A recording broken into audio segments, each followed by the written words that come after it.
ओम।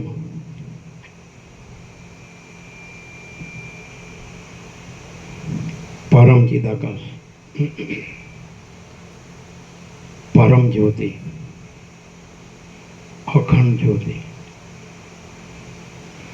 महाचिदाकाश, स्वयं प्रकाश, संपूर्ण प्रकाश, पूर्ण ब्रह्म, अनंत तेजगण, अनंत चितगण, परमाकाश, केवल अनंत शुद्ध तेजगण, परमाकाश, अखिल आत्मा, पूर्ण ब्रह्म, परमात्मा,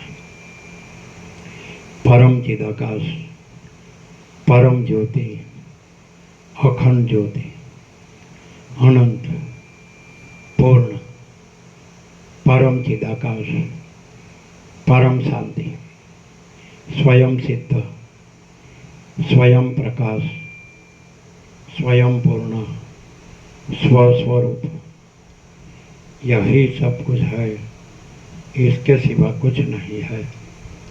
शून्यभास, अनंत कोटि, महाकल्पो है ही नहीं।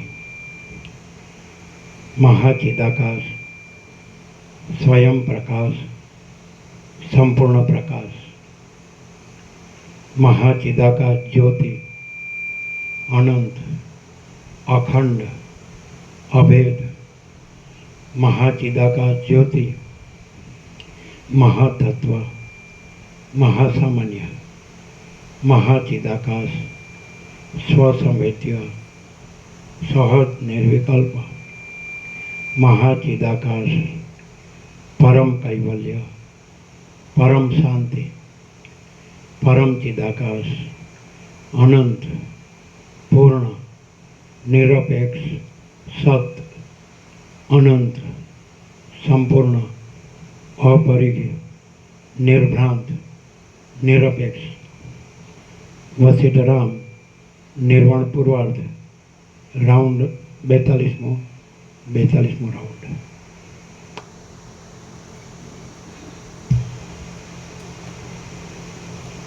आद्य परब्रह्म सद्गुरु देव की जय। ओम श्री परमात्मने नमः। सद्ग्रंथों में शिरोमणि श्री योगवासित महारामायण निर्वाण प्रकरण पूर्वार्ध सर्ग 80मो पेज नंबर 1015 सर्ग 80मो। થોડુંક વાંચ્યું હતું બોલું પહેલાંથી વાંચું।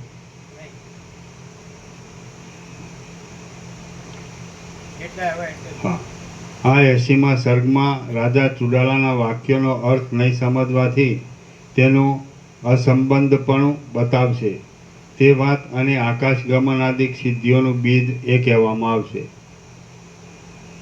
ભૂતપંચક વિલાસ। અહો દુઃખની વાત છે। 1015।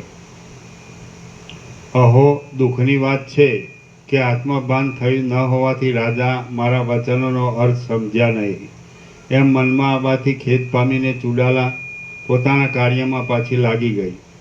હે રામચંદ્રજી, એ પ્રમાણે જુદો જુદો મત ધરાવતા એ બંને સ્ત્રી પુરુષોનો અનેક પ્રકારની રાજલીલાઓથી ઘણો સમય ચાલ્યો ગયો। સદા તૃપ્ત રહેનારી અને નિષ્કામ થઈ ગયેલી એ ચુડાલાને કોઈ એક દિવસે દેવોની જેમ આકાશગમન કરવાની ઈચ્છા થઈ। આકાશગમન નામની એ સિદ્ધિ મેળવવા માટે એ રાજપુત્રી સર્વ ભોગોનો ત્યાગ કરીને નિર્જન દેશમાં આવી। એકાંતમાં એકલા જ પદ્માસન આદિ આસનથી શરીરને દ્રઢ રાખીને જેની ગતિ ઊંચે છે એવા પ્રાણાયામનો લાંબા કાળ સુધી તેણે અભ્યાસ કર્યો। રામ બોલ્યા, જે કાંઈ આ જળ અને ચેતન જગત છે તે ક્રિયાથી ઉત્પન્ન થાય છે, તો આ આકાશગમન આદિ સિદ્ધિઓ શી રીતે અને કઈ ક્રિયા વડે મળે એ વિશે આપનો અનુભવ કહો। હે મહારાજ, માત્ર એક યત્નથી સાધ્ય થાય એવી કઈ ક્રિયાના ગાઢ અભ્યાસનો આકાશગમનાદિક ફળ છે। હે સમર્થ મહારાજ, આત્મજ્ઞાની પુરુષ લીલાથી અને અજ્ઞાની પુરુષ સિદ્ધિઓના લોભથી પણ સી રીતે સિદ્ધિઓ મેળવી શકે તે આપ કહો. વશિષ્ઠ બોલ્યા, હે પ્રિય રામચંદ્રજી, આ જગતમાં દરેક સાધ્ય એટલે મળી આવનાર વસ્તુ ઉપાદેય હે એના નીચે ટાંચશે. કોઈ પણ જાતનો લાભ લેવો દરેકને ગમે, માટે તે ઉપાદેય એટલે ગ્રહણ કરવું. હાનિ લેવી કોઈને ના ગમે, માટે તે હેય એટલે છોડી દેવું. અને જેમાં લાભ પણ ન હોય અને હાનિ પણ ન હોય તે ઉપેક્ષા બેદરકારી હોવી કહેવાય છે. વશિષ્ઠ બોલ્યા, હે પ્રિય રામચંદ્રજી, આ જગતમાં દરેક સાધ્ય મળી આવનાર વસ્તુ ઉપાદેય હેય અને ઉપેક્ષા એ રીતે 3 પ્રકારની જોવામાં આવે છે. જે કાંઈ પોતાને અનુકૂળ હોય તે ઉપાદેય ગણવાથી માણસ યત્ન વડે મેળવે છે. પોતાને પ્રતિકૂળ હોય તે હેય ગણાવાથી છોડી દે છે. અને જે અનુકૂળ પણ ન હોય અને પ્રતિકૂળ પણ ન હોય તે ઉપેક્ષા ગણાય છે. એ સારી બુદ્ધિવાળા રામચંદ્રજી, જેનાથી સુખ ઉત્પન્ન થાય તે ઉપાદેય, જે સુખનું વિરોધી હોય તે હેય, અને વચલી કોટીનું એટલે સુખનું સાધન પણ નહીં અને સુખનું વિરોધી પણ નહીં એવું જે હોય તે ઉપેક્ષા. એમ વિદ્વાનોએ તેની વ્યવસ્થા માનેલી છે. વિવેકી, જ્ઞાનવાન અને બુદ્ધિમાન તત્વજ્ઞ પુરુષની દૃષ્ટિમાં આ સર્વ જગત આત્મમય હોવાથી ઉપરના 3માનો એકેય પક્ષ સંભવતો નથી. પરંતુ કોઈ વખત ફક્ત લીલાથી આત્મજ્ઞ પુરુષ જગતને ઉપેક્ષા તરીકે ગણીને તે તરફ જુએ છે, અને કોઈક સમય તે રજ્જુમાં સર્પની પેઠે અધ્યસ્ત ભ્રાંતિથી ઉઠેલું હોવાથી તે તરફ દ્રષ્ટિ પણ રાખતા નથી. આ જગત બોધવાન પુરુષની દ્રષ્ટિમાં ઉપેક્ષા, મૂળ પુરુષની દ્રષ્ટિમાં ઉપાદેય અને તીવ્ર વૈરાગ્યવાન પુરુષની દ્રષ્ટિમાં હેય ગણાય છે. હવે સિદ્ધિઓ શી રીતે મળે છે તેનો હું ક્રમ કહું છું તે સાંભળો. દેશ, કાળ, દ્રવ્ય અને ક્રિયા એ સાધનોથી સર્વ સિદ્ધિઓ મેળવી શકાય છે. વસંત ઋતુ જેમ ભૂતળને લીલુંછમ બનાવી દે છે, તેમ એ સર્વ સિદ્ધિઓ માણસના મનને ઉત્સાહવાળું બનાવે છે. હે સુશીલ રામચંદ્રજી, સિદ્ધિ આદિક મેળવવામાં દેશકાળ આદિ 4 સાધનોમાં પણ ક્રિયા એ મુખ્ય સાધન છે. કેમ કે સઘળા ક્રમો ક્રિયાને આધારે જ હોય છે. આકાશગમન આદિક સિદ્ધિઓને માટે સિદ્ધિ ગુટિકા, સિદ્ધાંજન, સિદ્ધિ ખડગ, સિદ્ધ પાદુકા ઇત્યાદિ ક્રિયાનો ક્રમ તંત્ર ગ્રંથોમાં બતાવ્યો છે. પરંતુ તેનું અહીં વર્ણન કરવું તે અજ્ઞાનથી શ્રોતાજનોના મનને લોભમાં નાખી તેમાં જ પ્રવૃત્તિ કરાવી દે એવા હેતુથી દોષરૂપ છે. અને એ વિષયનો વિસ્તાર તમને પણ આ ચાલતા પ્રસંગમાં વિઘ્નરૂપ છે. તેથી અહીં કહેવાને યોગ્ય નથી. વળી એ સિદ્ધિઓ માટે મણિ, મંત્ર, તપ, ઔષધ ઇત્યાદિ ક્રિયાના ક્રમ પણ અનેક જોવામાં આવે છે. પરંતુ તેનો પણ વિસ્તાર કરવો એ ચાલતા પ્રસંગમાં વિઘ્નરૂપ છે. હે કૃતાર્થ રામચંદ્રજી, શૈલ અને મેરુ પર્વત આદિ સિદ્ધ દેશોમાં નિવાસ કરવાથી પણ સિદ્ધિ મળે છે. પણ એ સગળો વિસ્તાર ચાલતા પ્રસંગમાં વિઘ્નરૂપ જ છે. માટે શિખીધ્વજ રાજાની કથાના ચાલતા પ્રસંગમાં આવેલા સિદ્ધિ આપનાર પ્રાણાદિ પવન પ્રાણાયામના અભ્યાસની ક્રિયા હું કહું છું તે સાંભળો. સાધ્ય સંબંધી અને સાધન સંબંધી સર્વ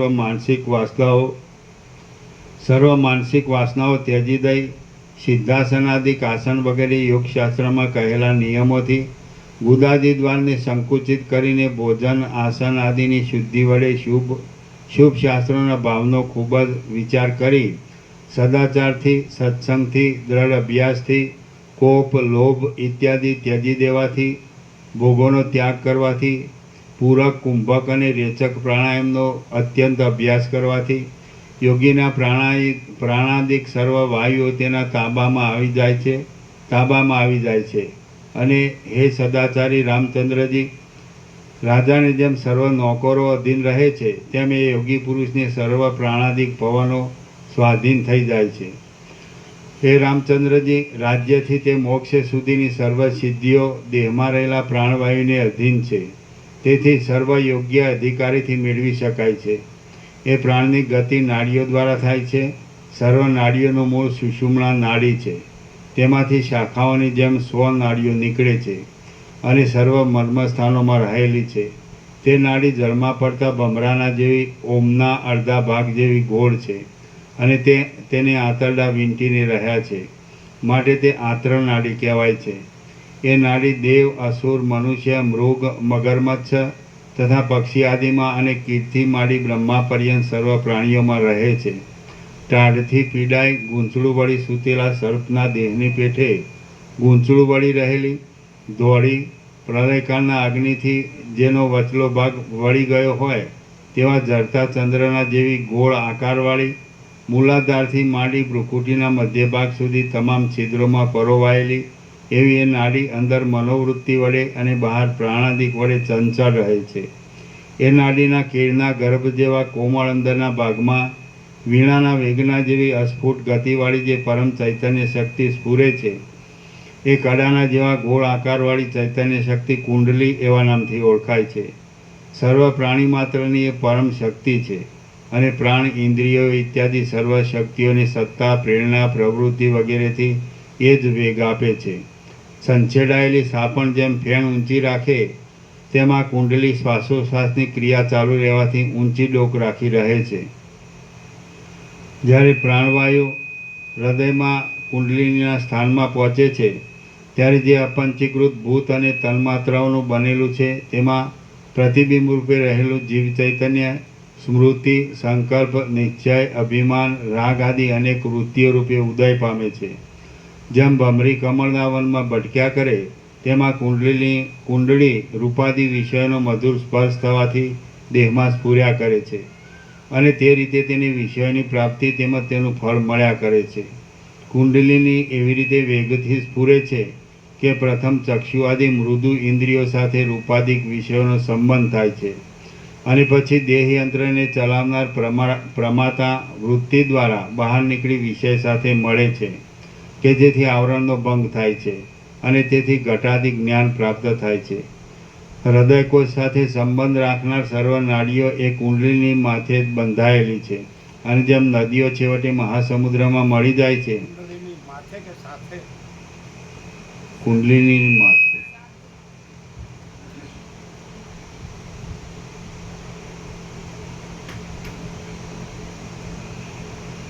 હૃદયકોશ સાથે સંબંધ રાખનાર સર્વ નાડીઓ એ કુંડલીની સાથે જ બંધાયેલી છે અને જેમ નદીઓ છેવટે મહાસમુદ્રમાં મળી જાય છે તેમ એ સર્વ નાડીઓ છેવટે કુંડલીનીમાં મળી જાય છે. પ્રાણ રૂપે નિરંતર ઊંચે જવાથી અને અપાન રૂપે નિત્ય નીચે જવાથી સર્વના સાધારણ કારણ રૂપે કુંડલીની જ પ્રાણશક્તિ, ઇન્દ્રિય શક્તિ, બુદ્ધિ શક્તિ ઇત્યાદિ સર્વ પ્રકારના જ્ઞાનનું બીજરૂપ છે. રામ બોલ્યા, કલ્પથી માંડીને સૃષ્ટિ પર્યંત સર્વ મર્યાદા માપથી રહિત જ્ઞાન સ્વરૂપ ચૈતન્ય છે, તો પછી કુંડલીની કોષની જુદી રચનાની શી જરૂર છે? વશિષ્ઠ બોલ્યા, હે નિષ્પાપ રામચંદ્રજી, સર્વત્ર સર્વકાળ બધું જ્ઞાન વડે ચૈતન્ય માત્ર જ છે, પરંતુ સ્થૂળ દેહ અને સૂક્ષ્મ દેહને આકારે પરિણામ પામેલ પંચ તન્માત્રાને લીધે જ ચૈતન્ય કોઈક સમય પ્રકટ થાય છે. જેમ સૂર્યનો તાપ બધે ફેલાય છે પણ ભીંત વગેરે પદાર્થો રૂપ ઉપાધિમાં તે વિશેષ દેખાય છે, તેમ ચૈતન્ય સત્તા સર્વત્ર વ્યાપ્ત છતાં પણ સ્થૂળ દેહરૂપ અને સૂક્ષ્મ દેહરૂપ ઉપાધિમાં જ વિશેષ દેખાય છે. એ સર્વવ્યાપી ચૈતન્ય કોઈ માટી, પથ્થર આદિ વસ્તુઓમાં અવિદ્યાની ગાંઠ જડતાથી ઢંકાઈ જાય છે એટલે તે દેખાતું નથી. કોઈ દેવ, મનુષ્ય આદિમાં સ્પષ્ટ દેખાય છે અને કોઈ વૃક્ષાદિકમાં આછું જણાતું હોવા છતાં બહાર નથી દેખાતું, પરંતુ સત્તારૂપથી તે બધે ફેલાયેલું જ છે. હે નિર્મળ રામચંદ્રજી, મનુષ્ય દેહમાં તથા પશુ સ્થાવરાદિક દેહમાં જે રીતે ચૈતન્ય પ્રકટ થાય છે તે હું ફરીથી તમને ક્રમથી કહું છું. આ સગળું જડ અને ચેતન જગત ચૈતન્ય માત્રની સત્તાથી સત્તા ધરાવે છે. તે સર્વ ધર્મોથી શૂન્ય આકાશના જેવું અસંગ, સર્વવ્યાપક, પરમ સૂક્ષ્મ અને પરબ્રહ્મ રૂપ જ છે. ચૈતન્ય માત્ર સત્તારૂપ, નિર્વિકાર અને નિર્દોષ એ અધિષ્ઠાન ચૈતન્ય જ કોઈ ઠેકાણે આકાશાદિ ભૂત સૂક્ષ્મના અધ્યાસ વડે પંચ તન્માત્રા રૂપ બને છે અને એ જ પંચ તન્માત્રાથી પ્રાણ, મન, બુદ્ધિ, જ્ઞાનેન્દ્રિય અને કર્મેન્દ્રિય એમ 5 પ્રકારે કલ્પાયેલા લિંગ શરીરમાં પોતાનું પ્રતિબિંબ પડે છે. અને જેમ એક દીવામાંથી 100 દીવા થઈ શકે છે, તેમ માયાથી અધ્યાસ વડે જન્માદિ વિકાર દ્વૈત ભાવને પામીને તે અનેક જીવરૂપ બની જાય છે. પણ વસ્તુતઃ તમારા ચૈતન્ય સ્વરૂપનો જ એ સગળો વિવર છે. કેટલાક પંચકો પ્રાણાદિ પંચકથી બનેલા લિંગ શરીરો, કેટલાક પંચકો સત્તા માત્રથી સ્ફુરેલા દેવ મનુષ્ય આદિ આકારની વાસનાને અનુસરનારા સંકલ્પ વડે દેવ મનુષ્યાદિ દેહભાવને, કેટલાક પક્ષી આદિ દેહભાવને, કેટલાક ધંતુરો આદિ જડ દેહભાવને, કેટલાક દેશાદિ ભાવને અને કેટલાક દ્રવ્યાદિ ભાવને પ્રાપ્ત થાય છે. હે રામચંદ્રજી, એ પ્રમાણે પંચકની સ્ફૂર્તિથી જ આ જગતની પ્રતીતિ થાય છે એમ નિશ્ચય છે. અને એ સર્વ ઠેકાણે ચૈતન્ય સત્તા જ વ્યાપી રહેલી છે. મનુષ્ય દેહાદિકમાં ચૈતન્યના પ્રતિબિંબોને લેવાની શક્તિ પ્રાણ, મન, બુદ્ધિ, જ્ઞાનેન્દ્રિય અને કર્મેન્દ્રિય એ પંચક વડે બનેલા લિંગ શરીરમાં હોવાથી તેને ચેતન સંજ્ઞા કહે છે. કોઈ પક્ષી આદિ શરીરમાં લિંગ દેહનું અને સ્થૂળ દેહનું સમાનપણ હોવાથી તે જડ ચેતન કહેવાય છે. અને ધંતુરો આદિ જડમાં લિંગ શરીર ઢંકાયેલું રહેવાથી તેમાં ચેતન લાગતું નથી, માટે તે જડ સંજ્ઞાથી ઓળખાય છે. જેમ સમુદ્ર કોઈ સ્થળે સ્થળના જેવો સ્થિર અને કોઈ ઠેકાણે લહેરોથી ચંચળ જેવો દેખાય છે, તેમ ચૈતન્ય સત્તા લિંગ દેહોમાં કોઈ ઠેકાણે જડ રૂપે અને કોઈ ઠેકાણે ચેતન રૂપે પ્રતીત થાય છે. જેમ સમુદ્રનું ક્યાંય સ્થિર રહેવાથી અને ક્યાંય ચંચળ રહેવાથી સમુદ્રપણું જતું રહે છે, જેમ સમુદ્રનું ક્યાંય સ્થિર રહેવાથી અને ક્યાંય ચંચળ રહેવાથી સમુદ્રપણું જતું રહે છે કે નથી જ જતું, તેમ એ ચૈતન્યમાં સૂર, નર, પક્ષી આદિ અનેક વિકલ્પો રહ્યા છતાં પણ એ નિર્લેપ ચૈતન્ય સદા સર્વદા નાશ રહિત જ છે. જડ, ચેતન આદિ વિભાગ તો આત્મામાં પ્રાણાદિ પંચકથી થયેલ લિંગદેહ વડે જ કલ્પાયેલ છે. હે નિર્દોષ રામચંદ્રજી, દેહાદિ આકાર રૂપે પરિણામ પામેલું લિંગ શરીર મનુષ્યાદિ દેહમાં સ્ફૂર્તિ ચૈતન્ય વડે ચેતન સંજ્ઞાવાળું છે. પથ્થર આદિમાં ચેતન સત્તા પ્રતીત નહીં થવાથી તે જડ કહેવાય છે. અને જડ શરીરમાં અંદર ચેતન હોવા છતાં બહારના પવન આદિ વડે હલનચલન થાય છે. આ સગળા વિકલ્પો સ્વભાવથી જ જોવામાં આવે છે. હે રામચંદ્રજી, જડ ચેતન આદિ સગળો વાણીનો વ્યવહાર જ છે અને તે પરસ્પર ઉલટા ગુણોવાળું છે. બાકી તેમાં રહેલ નિર્લેપ ચેતન સત્તા એક જ હોવાથી તે સ્વરૂપમાં ઉલટા દેખાતા ગુણો રહી શકે જ નહીં.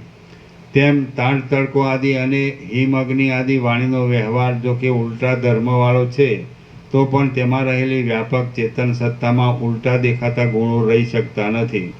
પોતાની વાસનાને લીધે જ પરસ્પર ઉલટા ગુણોનો વ્યવહાર થાય છે અને તેથી જ બરફ ઠંડો છે, દેવતા ગરમ છે આદિ ઉલટા ગુણોનો અનુભવ થાય છે. વિવેકી પુરુષ જાણે છે કે આ વાસનાઓ જ ઉલટા પ્રકારના સંકલ્પ વિકલ્પો કરે છે અને તે વિરુદ્ધ ગુણોમાં મન દોરવાઈ જાય છે. માટે વાસનાઓ જડ, ચેતન, ટાળ, તડકો આદિ વ્યવહારમાં કારણભૂત છે. સૂતેલી અશુભ વાસનાવાળું લિંગ શરીર પશુ, વૃક્ષ આદિ જડ ભાવો થવામાં કારણ છે અને જાગેલી શુભ વાસનાવાળું લિંગ શરીર દેવ આદિ યોનિનું કારણ છે. જેથી એમ નિશ્ચય થાય છે કે સર્વ ધર્મોના વિરુદ્ધપણામાં વાસના જ એક હેતુરૂપ છે.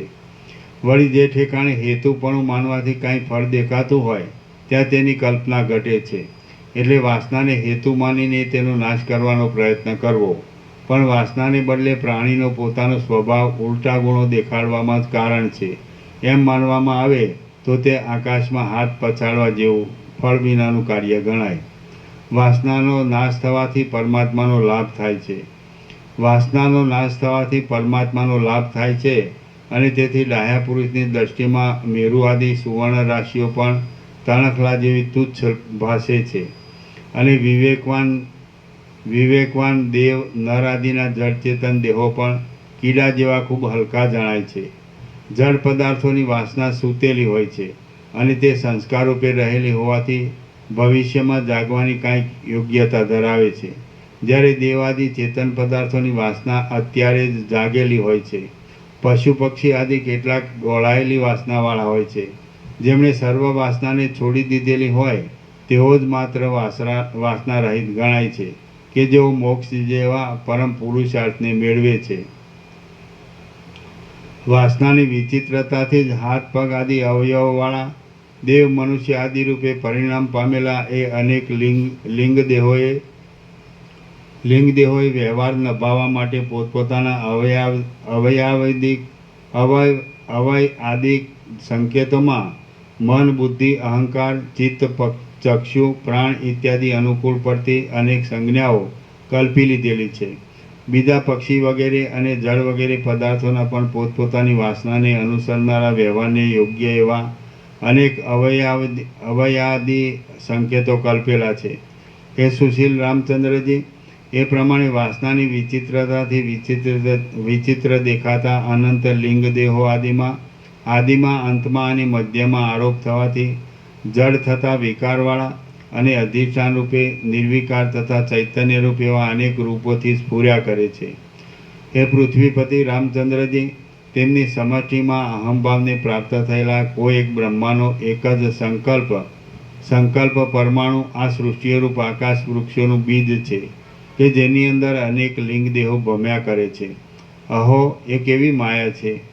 ઇન્દ્રિયો એ સંસારરૂપ વૃક્ષના પુષ્પો, સુગંધી શબ્દ આદિ વિષયો, ઈચ્છાઓ, ભમરા, કર્મેન્દ્રિયોની ક્રિયાઓ, માંજરો, સ્વર્ગ વગેરે લોકો, શાખાઓ, મેરુ આદિ પર્વતો, મૂળ, કાળા મેઘો, પાંદડા, 10 દિશાઓ, લતાઓ, તેમજ ભૂત, ભવિષ્ય અને વર્તમાન કાળના જરાયુજ, અંડજ, સ્વેદજ અને ઉદ્ભીજ આદિ શરીરો તેના અનંત ફળ છે. પંચ તન્માત્રારૂપ બીજથી પ્રકટ થયેલ અને પ્રાણ, મન, બુદ્ધિ, જ્ઞાનેન્દ્રિય અને કર્મેન્દ્રિય એ પંચક વડે અનુભવવામાં આવતા સંસાર વૃક્ષો અવિવેકને લીધે પોતાના આત્મામાંથી જ ઉત્પન્ન થાય છે અને જ્ઞાન થયેથી કાળે કરીને પોતાની મેળે પાછા તેમાં જ લીન થઈ જાય છે. અજ્ઞાનને લીધે તે પોતાની મેળે જ નાનાપણાને પ્રાપ્ત થઈને ઘણા કાળ સુધી સ્ફુર્યા કરે છે. અને જો વિવેક દ્રષ્ટિથી જોવામાં આવે તો સમુદ્રમાં તરંગોની જેમ આત્મામાં જ બધું લીન થઈ જાય છે. અજ્ઞાનથી બાહ્યાકાર દ્રષ્ટિ વડે જોતા તે ફેલાયેલ જોવામાં આવે છે, પરંતુ વિવેક દ્રષ્ટિથી વિચારીને જોતા જેમ સમુદ્રમાંથી થતા તરંગો સમુદ્રમાં જ પાછા સમાઈ જાય છે, તેમ અધિષ્ઠાન ચૈતન્યમાં અવિદ્યાથી દેખાતો સઘળો પ્રપંચ પાછો એ અધિષ્ઠાન ચૈતન્યમાં સમાઈ જાય છે. હે રામચંદ્રજી, જે જીવો વાસનાનો નાશ થયા પછી વિવેક દ્રષ્ટિમાં જ રહ્યા કરે છે, તેઓ પાછા જન્મ મરણ દેહધારણ આદિ સ્થિતિને ફરીવાર ભોગવતા જ નથી અને બીજાઓ આ સંસાર ચક્રમાં વારંવાર ભમ્યા કરે છે. સર્ગ 80મો સમાપ્ત.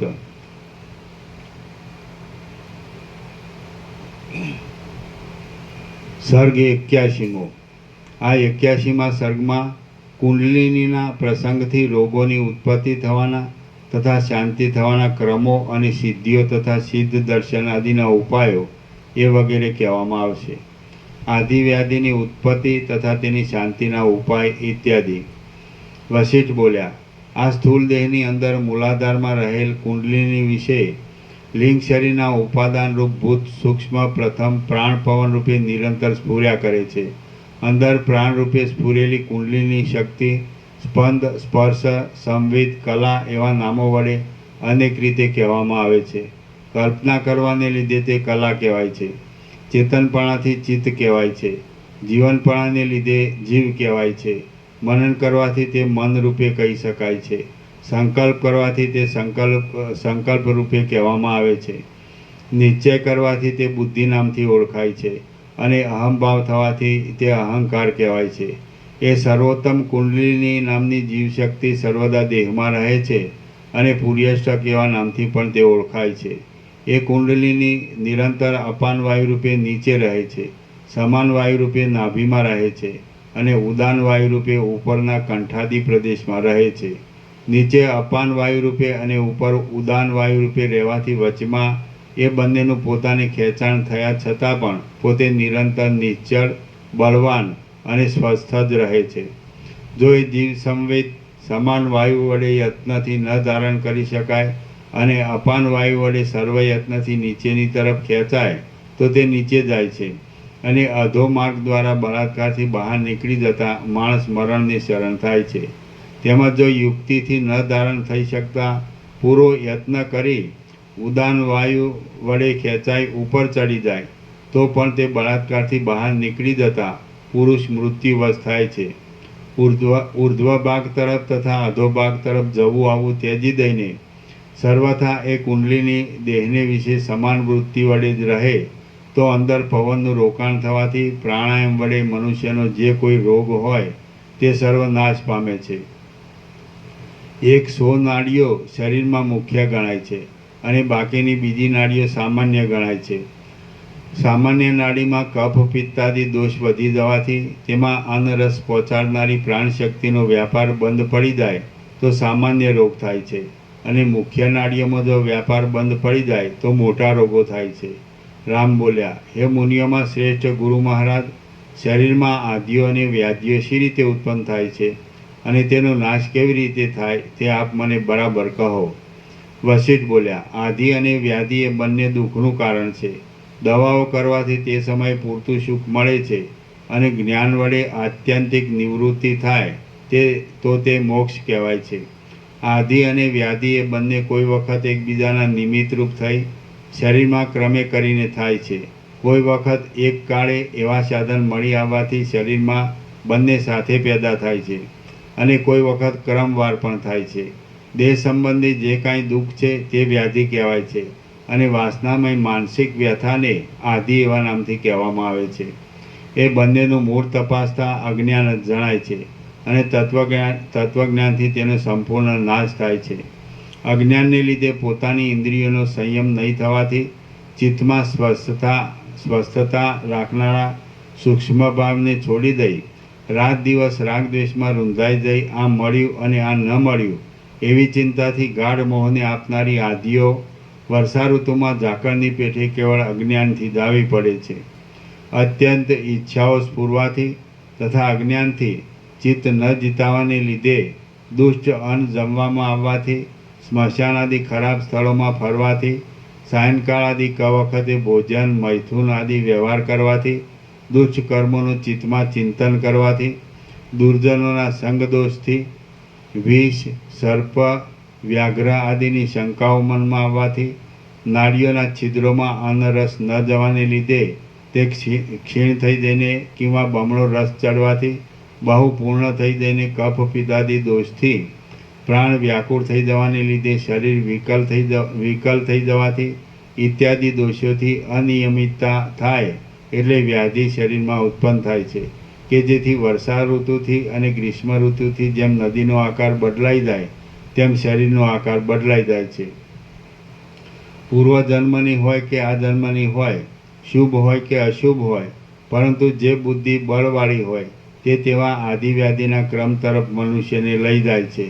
પંચભૂતથી બનેલા આ સ્થૂળ દેહમાં અને લિંગ દેહમાં એ રીતે આધિઓ અને વ્યાધિઓ ઉત્પન્ન થાય છે. હે રઘુકુળને શોભાવનાર રામચંદ્રજી, એ આધિઓ અને વ્યાધિઓ શી રીતે નાશ પામે છે તે વિશે હું કહું છું, તે સાંભળો. વ્યાધિ બે પ્રકારનો છે, એક સામાન્ય અને બીજો દ્રઢતર. ભૂખ, તરસ અને સ્ત્રી પુત્રાદિની ઈચ્છા એ વગેરેથી થયેલો વ્યાધિ સામાન્ય ગણાય છે, અને જન્માદિ વિકાર આપનાર વાસનામય વ્યાધિ દ્રઢતર કહેવાય છે. અન્નપાન અને સ્ત્રી પુત્રાદિક ઈચ્છિત વસ્તુ મળી જવાથી વ્યવહારિક સામાન્ય વ્યાધિ નાશ પામે છે. આધિઓનો નાશ થઈ જવાથી મનથી થયેલા રોગો પણ નાશ પામે છે. પરંતુ હે રામચંદ્રજી, જેમ રજ્જુમાં અજ્ઞાનથી થયેલી સર્પની ભ્રાંતિ રજ્જુનું ખરું જ્ઞાન થયા વિના મળતી જ નથી, તેમ આત્મજ્ઞાન થયા વિના દ્રઢતર જન્મ મરણાદિ આપનારો વાસનામય વ્યાધિ મળતો જ નથી. વર્ષા ઋતુની નદી કિનારાના સર્વ વૃક્ષોને જેમ ઉખેડી નાખે છે તેમ જો દ્રઢતર જન્મ મરણાદિ વ્યાધિનો ક્ષય થાય તો તે સર્વ આધિવ્યાધિઓને મૂળમાંથી ઉખેડી નાખે છે. જે વ્યાધિઓ આધિ વિના ઉત્પન્ન થાય છે તે તો વૈદકમાં કહેલા ઔષધ અને મંત્ર આદિના શુભ ક્રમોથી અથવા વૃદ્ધ પરંપરાના ઉપાયોથી દૂર થાય છે. લોલાર્ક આદિ તીર્થોમાં સ્નાન વિધિ, મંત્ર, ઔષધ આદિ ઉપાયો અને લોકમાં ચાલતા વૃદ્ધ પરંપરાના ઉપાયો તથા વૈદક શાસ્ત્રો એ બધું તમે સારી રીતે જાણો છો. એ વિશે તમને બીજું શું કહેવાનું છે? કશું નથી. રામ બોલ્યા, આધિથી વ્યાધિ શી રીતે ઉત્પન્ન થાય છે અને તે પાછી ઔષધાદિક દ્રવ્યથી કે મંત્ર પુણ્યાદિક બીજી યુક્તિથી શી રીતે નિવૃત્તિ પામે છે તે કહો. વશિષ્ઠ બોલ્યા, ચિત્ત આધિ વડે પીડાયાથી શરીરમાં ક્ષોભ થાય છે. ભૂલો પડેલો મનુષ્ય જેમ પાસે રહેલા માર્ગને પણ નથી દેખતો અને તે ન દેખાયાથી અવળે માર્ગે ચાલ્યો જાય છે તેમ, અને જેમ શસ્ત્રથી વિંધાયેલ હરણ સીધા માર્ગને છોડી દઈ આડે અવળે માર્ગે નાસવા માંડે છે, તેમ શરીરમાં ક્ષોભ થવાથી પ્રાણાદિ પવનો પોતાના સમાન ભાવને છોડી આડે અવળે માર્ગે ગમે તેમ ગતિ કરવા માંડે છે. અને નદીમાં હાથી પડવાથી જેમ તેનું પાણી ઉછળે છે, જેમ રાજાની અવ્યવસ્થાથી વર્ણાશ્રમના ક્રમો જેમ અસ્તવ્યસ્ત થઈ જાય છે, તેમ પ્રાણની ગતિ આડી અવળી થવાથી સઘળી નાડીઓ કફ પિત્ત દોષોથી પુરાઈ જવાને લીધે વિષમતાને પામી જાય છે.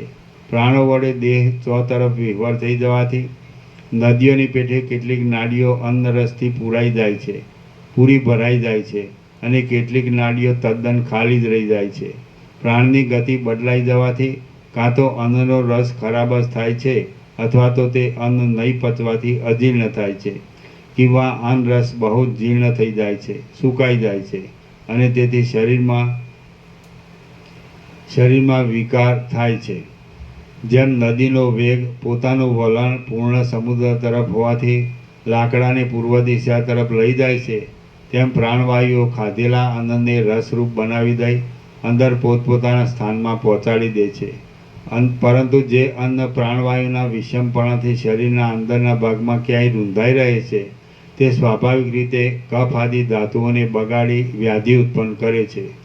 ઉપર કહ્યા પ્રમાણે આધિ એટલે માનસિક પીડામાંથી વ્યાધિ રોગ ઉત્પન્ન થાય છે અને આધિ મટી જવાથી વ્યાધિ પણ નાશ પામે છે. હવે મંત્રોથી જે રીતે વ્યાધિઓ નાશ પામે છે તે ક્રમ કહું છું તે સાંભળો. જેમ સ્વભાવથી જ હરડે જુલાબ આપે છે, તેમ ય ર લ વ ઇત્યાદિ મંત્રાત્મક વર્ણો તેવી શ્રદ્ધાવાળી ભાવનાઓથી તેવા કાર્યો કરી આપે છે.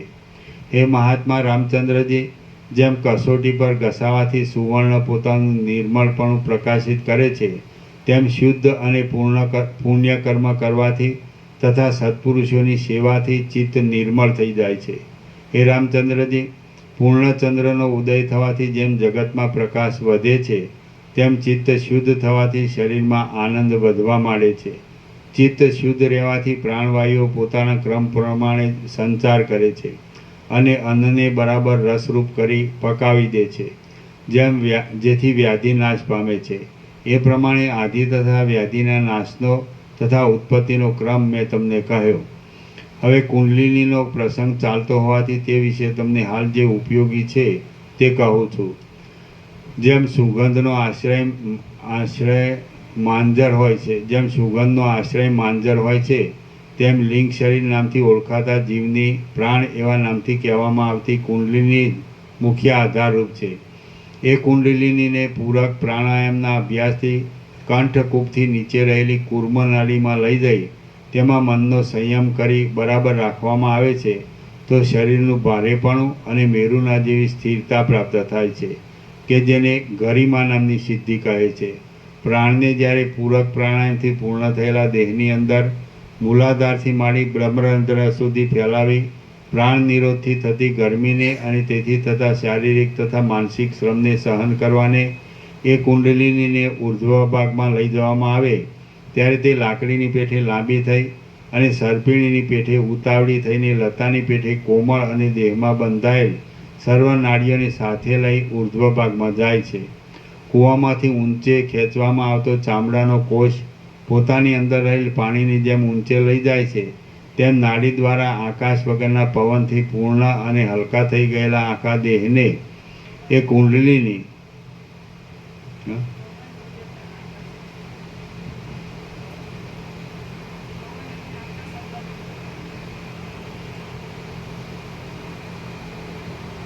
આકાશ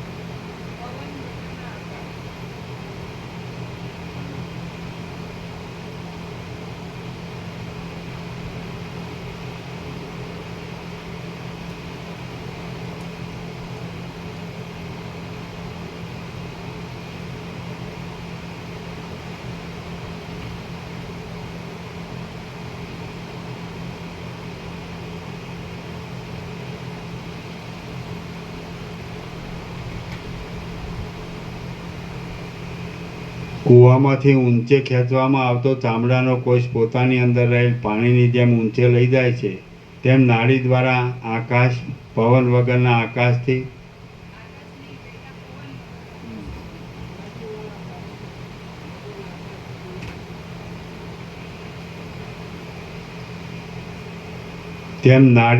પવન વગરના આકાશથી પૂર્ણ અને હલકા થઈ ગયેલા આખા દેહને એ કુંડલીની સંયમના અભ્યાસ વડે ઊંચે ચડાવે છે, કે જેને આકાશગમન નામની સિદ્ધિ કહે છે.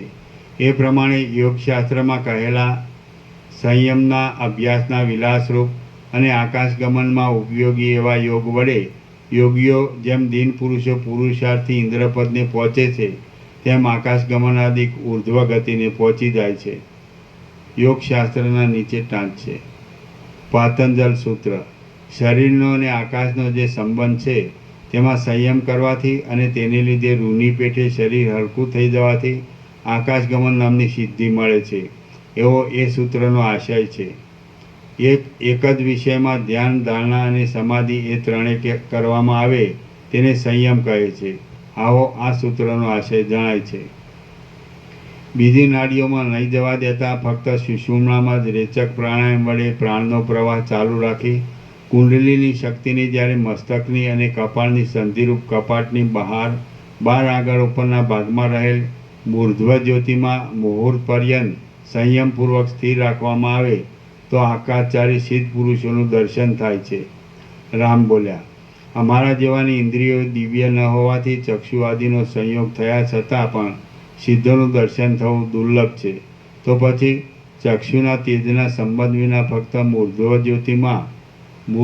જ્યોતિમાં મસ્તક તથા કપાળની સંધિમાં રહેલા છિદ્રની અંદરની જ્યોતિમાં પ્રાણ ધારણ રાખવાથી સિદ્ધોનું દર્શન શી રીતે થાય? વશિષ્ઠ બોલ્યા, હે મહાબાહુ રામચંદ્ર, વાયુરૂપ ઈચ્છા પ્રમાણે ગતિ કરનારા સિદ્ધ પુરુષો અજ્ઞાનને લીધે મલિન ભૂલોકવાસી પ્રાણીઓની ચક્ષુ આદિક ઇન્દ્રિયો વડે કે દિવ્ય ઉપાય વિના બીજા ઉપાય વડે જોવામાં આવતા નથી. યોગાભ્યાસ વડે સંસ્કાર પામેલા ચિત્તથી બુદ્ધિરૂપી નેત્ર વડે પોતાનું ધારેલું ફળ આપનારા સિદ્ધ પુરુષો સ્વપ્નની પેઠે જોવામાં આવે છે. જેમ સ્વપ્ન જોવામાં આવે છે તેવી જ રીતે સિદ્ધોનું દર્શન પણ થાય છે. માત્ર એ બેમાં એટલો જ તફાવત છે કે સ્વપ્નમાં જોવામાં આવતો વ્યવહાર લાંબો કાળ રહેતો નથી અને સિદ્ધોના દર્શનમાં થયેલો વરદાન ફળ પ્રાપ્તિ આદિ વ્યવહાર ચિરસ્થાયી હોય છે. રેચક પ્રાણાયામના અભ્યાસના બળથી મુખથી બહાર છેટે બહાર આગળ પરિમાણના પ્રદેશમાં ચિરકાળ સુધી પ્રાણની સ્થિતિ રાખવામાં આવે તો પરકાયા પ્રવેશ થઈ શકે છે. રામ બોલ્યા, હે મહારાજ, સઘળું જગત માયામય હોવાથી કોઈ પણ પદાર્થ નિયત એક જ સ્થિતિમાં રહેતો નથી. તો પછી માત્રા એક સ્વભાવની જ અચળ સ્થિતિ કેમ રહે છે એ આપ કહો. આપ જેવા દયાળુ વક્તાઓ કુતર્ક ભર્યા પ્રશ્નો પૂછવાથી પણ ખેદ પામતા નથી. વશિષ્ઠ બોલ્યા, સૃષ્ટિના આરંભકાળમાં સત્ય સંકલ્પ પરમેશ્વરના સંકલ્પને અનુસરી વસ્તુની સ્વભાવ નામની જે શક્તિ સ્ફુરે છે તે છેવટ સુધી કાંઈ પણ ફેરફાર ન થતાં તેવીને તેવી સ્થિતિમાં રહે છે. આવો નિશ્ચય છે. તો પણ હે પ્રિય રામચંદ્રજી, તત્વદ્રષ્ટિથી જોતા અવિદ્યા જેવી કોઈ વસ્તુ જ ન હોવાથી પદાર્થની સ્વભાવ નામની શક્તિ પણ ક્વચિત બદલાઈ જાય છે. જેમ કે ડાંગર શરદ ઋતુમાં થતી હોય છે, તો પણ દેશકાળના ભેદને લઈ વસંત ઋતુમાં પણ થતી જોવામાં આવે છે. જે કાંઈ નાના પ્રકારે આપણે જોઈએ છે તે સઘળું વસ્તુતઃ બ્રહ્મરૂપ જ છે. માત્ર વ્યવહારની માટે જ ઉપર જણાવ્યા પ્રમાણે તેમાં સઘળી કલ્પનાઓ કલ્પવામાં આવી છે. રામ બોલ્યા, સૂક્ષ્મ છિદ્રાદિમાં ગતિ કરવા માટે શરીરને ઝીણું કરવું હોય અથવા આકાશને પૂરવા માટે પોતાના શરીર વડે ઘણા ભાગમાં વ્યાપ્ત કરવા માટે શરીરને સ્થૂળ બનાવવું હોય તો તે યોગી લોક શી રીતે કરી શકે છે તે આપ કહો. વશિષ્ઠ બોલ્યા, જેમ લાકડું અને કરવતનો સંયોગ થવાથી લાકડાના બે ભાગ થઈ જાય છે અને તે જ બે ભાગને ઘસવાથી તેમાંથી અગ્નિ પ્રકટ થાય છે, તેમ પ્રાણ અને અપાનના પરસ્પર સંઘર્ષ થવાથી જઠરાગ્નિ ઉત્પન્ન થાય છે. એના નીચે ટાંચ છે. આ વસ્ત થયા અગ્નિહોત્રાદિકમાં કુંડમાં અગ્નિ બુઝાઈ જાય તો અગ્નિના કાષ્ઠમાંથી સંઘર્ષ કરી અગ્નિ પ્રગટ કરવામાં આવે છે. આ વાત સર્વત્ર પ્રચલિત છે. જેમ લાકડું અને કરવતનો સંયોગ થવાથી લાકડાના 2 ભાગ થઈ જાય છે અને તે જ 2 ભાગને ઘસવાથી તેમાંથી અગ્નિ પ્રકટ થાય છે, તેમ પ્રાણ અને અપાનના પરસ્પર સંઘર્ષ થવાથી અગ્નિ જઠરાગ્નિ ઉત્પન્ન થાય છે. નીચેના ભાગમાં અને ઉપરના ભાગમાં સંબંધ રાખનાર પરસ્પર મળેલા મુખવાળો આમાશય અને પક્વાશય એવા નામથી કહેવામાં આવતો સ્થૂળ માંસપિંડ દેહયંત્રના જઠરના ભાગમાં છે. અને જેમ પાણીમાં રહેલું તે નેતરનું વન ઉપર પવનથી અને નીચે પાણીથી ડોલ્યા કરે છે, તેમાં બંને માંસના આશયો કંપે છે. એ માંસપિંડના નીચેના ભાગમાં મૂલાધારમાં પોતાના સ્થાનમાં રહેલી અને સર્વની શોભારૂપ એ કુંડલીની પદ્મરાગ મણીના પડમાં જેમ મોતીઓનું ગૂંચળું શોભે તેમ શોભે છે. જપકાળમાં ફેરવવામાં આવતી રુદ્રાક્ષી આદિ ફળની માળાની જેમ તે નિરંતર પ્રાણને ઊંચે લઈ જવાથી અને અપાનને નીચે લઈ જવાથી કંપિત થઈ અવ્યક્ત શબ્દ કરે છે. અને લાકડી વાગવાથી જેમ સાપણ પોતાની ફણા ઊંચી કરે તેમ એ પણ ઊંચું મુખ કરે છે. જેમ ભૂલોક અને સ્વર્ગલોકના મધ્યમાં એટલે જગતમાં શુભાશુભ કર્મો ઉર્ધ્વ ઊંચી ગતિને અને અધો નીચી ગતિને આપે છે, તેમ એ કુંડલીની પ્રાણને તથા અપાનને ઉર્ધ્વ ઊંચી ગતિ તથા અધો નીચી ગતિ આપનારી છે. હૃદયરૂપ કમળપુટમાં ભમરી પેઠે રમણ કરનારી એ કુંડલીની જ રૂપ વગેરે સર્વ વિષયોના સ્વાદને જગાડે છે. જેમ બહારનો વાયુ વૃક્ષના પાંદડાને હલાવે છે, કંપાવે છે, તેમ જ્ઞાનેન્દ્રિય શક્તિ, કર્મેન્દ્રિય શક્તિ વગેરે શક્તિઓને તથા હૃદયકમળને અને નાડી સમૂહ ઇત્યાદિ સર્વને એ કુંડલીની પ્રાણાદિક વાયુ વડે ચલાવે છે. હે પ્રિય રામચંદ્રજી, જેમ વિશાળ આકાશમાં રહેલા વાયુઓ લાકડા પથરા આદિ બળવાન વસ્તુઓને અને તૃણ પાંદડા આદિ કોમળ વસ્તુઓને કાળે કરી સૂકવી નાખે છે, તેમજ પ્રથમ જણાવેલા હૃદયકમળ અને નાડી વ્યૂહ આદિ પત્ર પ્રાણાદિ વાયુને લીધે જ ધમણની પેઠે ધમાવાથી ચંચળ રહે છે. જેમ વસંત ઋતુમાં વૃક્ષમાં ભૂમિનો રસ જવાથી તે જ પાંદડા પુષ્પ આદિ રૂપે પરિણામ પામે, તેમ તે જ રસ હૃદયમાં પ્રવેશ કરી લોહી માંસ આદિ રૂપે પરિણામ પામે છે. દરરોજ દેહને વિશે રહેલા સર્વ રસોને લોહી માંસ મેદ મજ્જા હાડકાં આદિ રૂપે બનાવવાની ક્રિયા એ પ્રાણાદિ પવન જ કરે છે. અને જેમ વનના વાંસ પોતપોતામાં ઘસાઈને દાવાનળ ઉત્પન્ન કરે છે, તેમ એ પ્રાણાદિ પવનો પણ અન્યોન્ય સાથે ઘસાઈ જઠરાગ્નિ ઉત્પન્ન કરે છે. સર્વ અંગમાં એ જઠરાગ્નિની ગરમી ફેલાઈ જવાથી દેહ શીતવાત પ્રધાન છતાં પણ શીત સ્વભાવવાળો છતાં પણ જેમ સૂર્ય વડે જગત ગરમ થાય તેમ તે ગરમ થઈ જાય છે. હૃદય કમળમાં સુવર્ણના ભમરા જેવું સુશોભિત જઠરાગ્નિ રૂપી તેજ આખા દેહમાં ચારે બાજુ પોતાની શાંતિ વડે ફેલાવ્યું છે. અરે યોગીઓ તેનું તારાના આકારે ધ્યાન કરે છે. જઠરાગ્નિ તેજ આખા દેહમાં ચારે બાજુ પોતાની શાંતિ વડે ફેલાવી છે. ભ્રાંતિ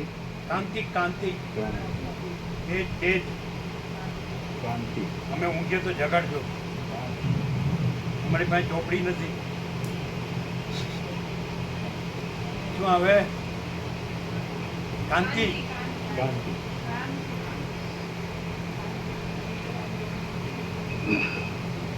હૃદય કમળમાં સુવર્ણના ભમરાના જેવું સુશોભિત જઠરાગ્નિ રૂપી તેજ આ નયનોથી દેખાય નહીં.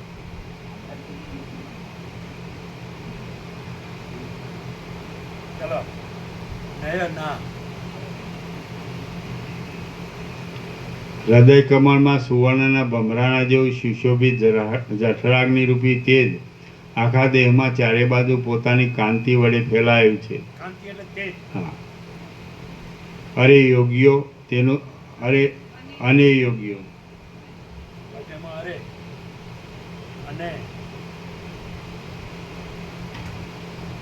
અને યોગીઓ તેનું તારાના આકારે ધ્યાન કરે છે. એ તારાના આકારે અને યોગીઓ તેનું તારાના આકારે ધ્યાન કરે છે. એ તેજનું પ્રકાશમય જ્ઞાન સ્વરૂપે સંયમપૂર્વક ધ્યાન કરવાથી દૂરના નહીં જાણાતા પદાર્થો પણ જોવામાં આવે છે. મહાસ્વરૂપ કમલખંડથી શોભતા અને હૃદયરૂપ સરોવરમાં વિશ્રામ લેનારાને જઠરાગ્નિને જેમ વડવાગ્નિને સમુદ્રનું જળ બળતણ હોય છે, તેમ શરીરમાં ઉત્પન્ન થયેલ અન્ન રસરૂપ જળ જ સૂકું બળતણ છે. અન્ન રસ જુદું નહીં વાંચવાનું, અન્ન રસ ભેગું.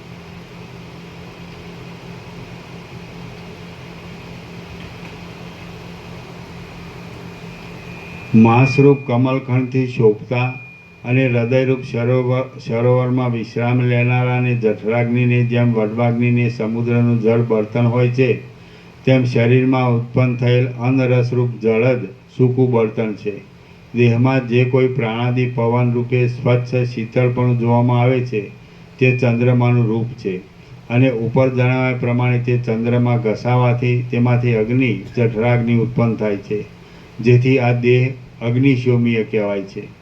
અગ્નિશોમી એટલે જેનો સંબંધ ચંદ્ર અને દેવતા બંને સાથે હોય તે અગ્નિશોમીય કહેવાય છે. જગતમાં પણ સૂર્ય, અગ્નિ વગેરે જે તેજ જોવામાં આવે છે, એકચ્યુઅલી અરુણ પ્રભુ ઊંઘે છે, ઊંઘે છે.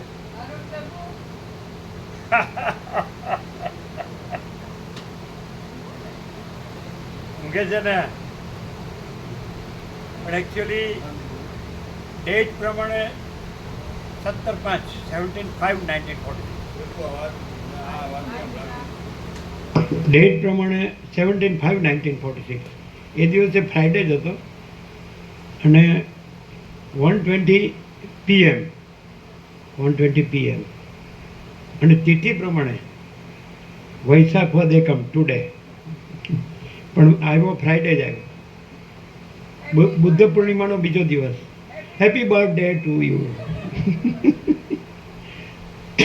વૈશાખ વદ એકમ વિક્રમ સંવત 2002 ફ્રાઈડે 1:20 PM.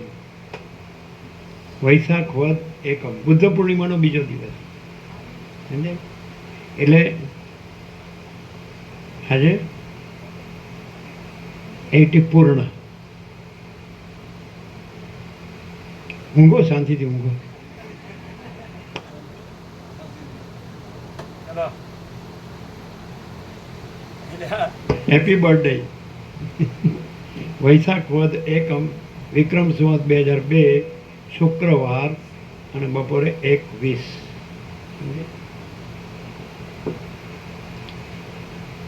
અને બધા જઈ આવ્યા, 400 જણા જઈ આવ્યા ને.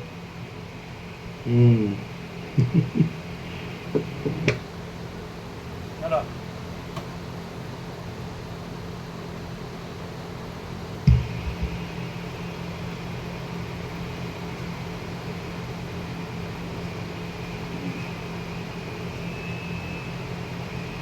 તિથિ પ્રમાણે આજે તિથિ પ્રમાણે આજે ટુડે અને અંગ્રેજી તારીખ પ્રમાણે 17/5 બરાબર 1946. એ પણ ફ્રાઈડે હતો, આજે પણ ફ્રાઈડે છે. અને એ વખતે બપોરે 21 શુભ ચોઘડિયું ચાલે. શુભ ચોઘડિયું શુભ. હવે તમારે જેવું જેટલું તો અમે જ્યોતિષ વિજ્ઞાન જાણીએ નહીં. હા શું? થોડુંક જરાય નહીં.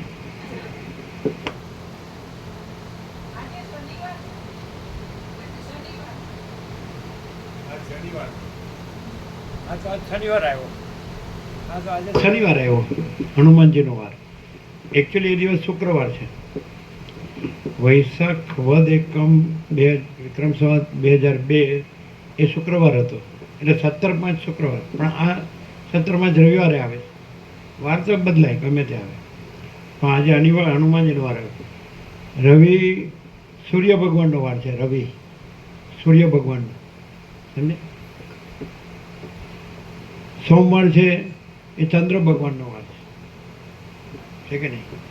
આમ તો દિલ્હી બાજુ તો શનિ અને મંગળ બંને હનુમાનજી માટે કરતા હોય. બુધવાર સરસ્વતીનો, ગુરુવાર દત્તાત્રેયનો, શુક્રવાર આ તો બધી માળીઓ કરતી હોય છે ખબર, સંતોષી અને શનિ અને રવિ.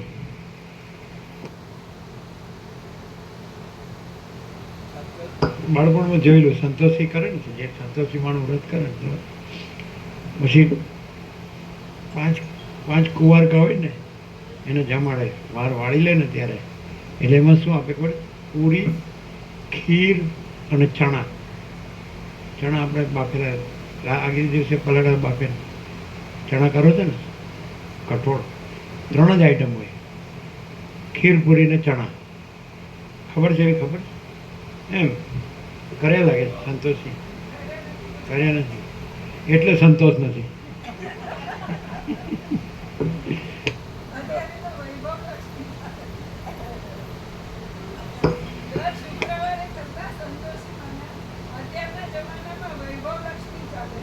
વૈભવ લક્ષ્મી. હા?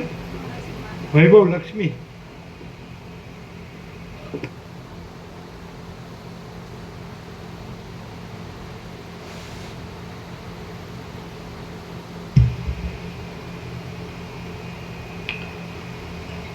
જગતમાં પણ સૂર્ય, અગ્નિ વગેરે જે તેજ જોવામાં આવે છે તે અગ્નિ રૂપે કહેવામાં આવે છે, અને જે કંઈ શાંત રૂપ જોવામાં આવે છે તે ચંદ્ર રૂપ કહેવાય છે. જેથી આ જગત અગ્નિથી અને સોમથી થયેલું હોવાથી અગ્નિશોમીય કહી શકાય છે.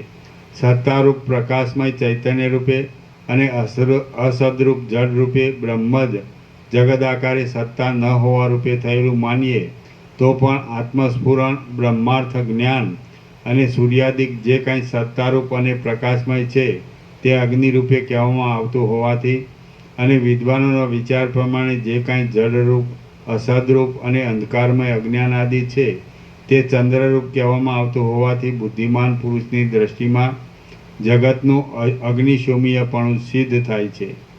રામ બોલ્યા, હે વક્તાઓમાં શ્રેષ્ઠ મુનીશ્વર, આપે વાયુરૂપ ચંદ્રથી અગ્નિની ઉત્પત્તિ કહી તે તો મારા સમજવામાં આવ્યું, પરંતુ હવે એ સોમની ઉત્પત્તિ શી રીતે થાય છે તે કહો.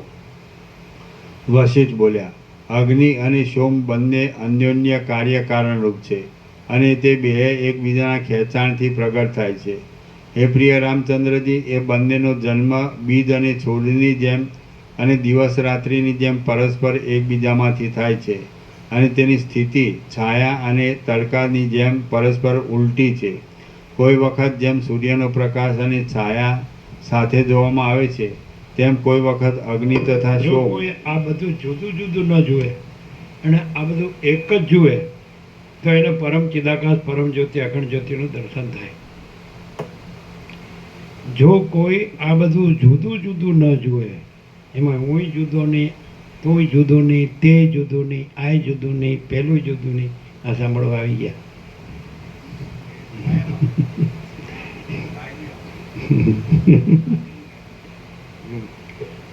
જે આ બધું છે એ બધું એક જ તત્વ અનુભવે એને પરમ ચિદાકાશ, પરમ જ્યોતિ, અખંડ જ્યોતિનું દર્શન થાય.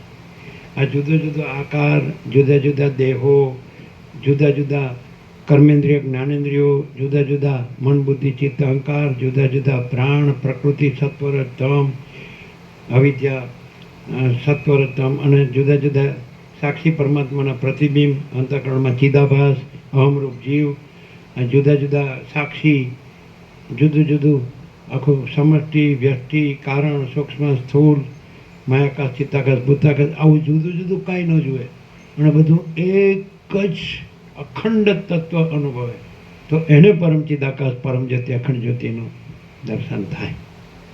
જુદું જુદું જુએ તો એનો બધું ભેદનો ભ્રમ થાય, અને એક જ જુએ તો એને અખંડ ચૈતન્યનો અનુભવ થાય.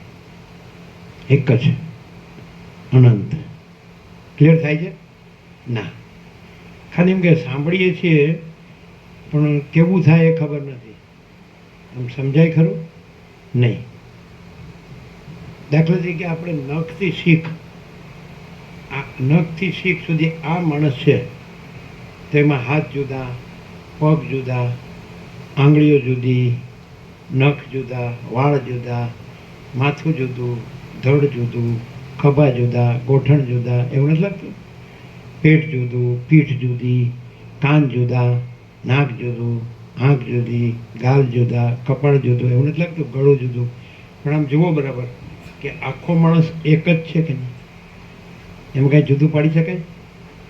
તેમ આખું આખું આખું પરમ ચિદાકાશ, પરમ જ્યોતિ, અખંડ જ્યોતિ એક જ છે. જે જુદું જુદું જુએ એનો ભ્રમ કદી ભાંગતો નથી, અને જે એક જ જુએ એને કદી ભ્રમ થતો નથી.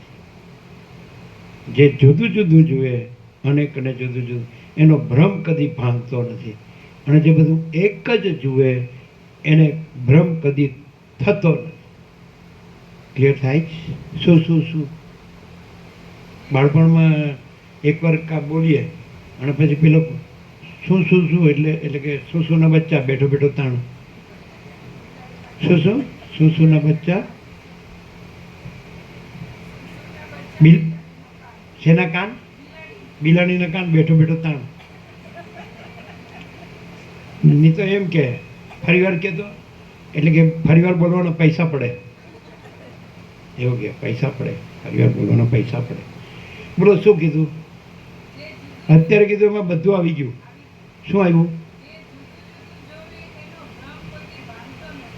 હા, બધું બધું બધું બધું બધું. આકાશે જુદું નહીં, આકાશે જુદું નહીં, વાયુ જુદું નહીં, તેજે જુદું નહીં, અગ્નિએ જુદું નહીં, જળે જુદું નહીં, આ ધરતી માતાએ જુદી નહીં, અને આકાશ ગંગાએ જુદી નહીં, અનંત નક્ષત્રગણ તારાએ જુદા નહીં, અનંત કોટી મહાસૂર્યો જુદા નહીં, અનંત કોટી બ્રહ્માંડો જુદા નહીં, અનંત કોટી નામરૂપે જુદા નહીં, કાંઈ કોઈ જુદું નહીં, કાંઈ જુદું નહીં, અને બધું એક જ છે. તો એને પરમ ચિદાકાશ, પરમ જ્યોતિનું, અખંડ જ્યોતિનું દર્શન થાય. એને મહાચિદાકાશ, સ્વયં પ્રકાશ, સંપૂર્ણ પ્રકાશનું દર્શન થાય. એને પૂર્ણ બ્રહ્મ, અનંત તેજગણ, અનંત ચિદગણનું દર્શન થાય. એને પરમાકાશ, કેવલ અનંત શુદ્ધ તેજગણનું દર્શન થાય.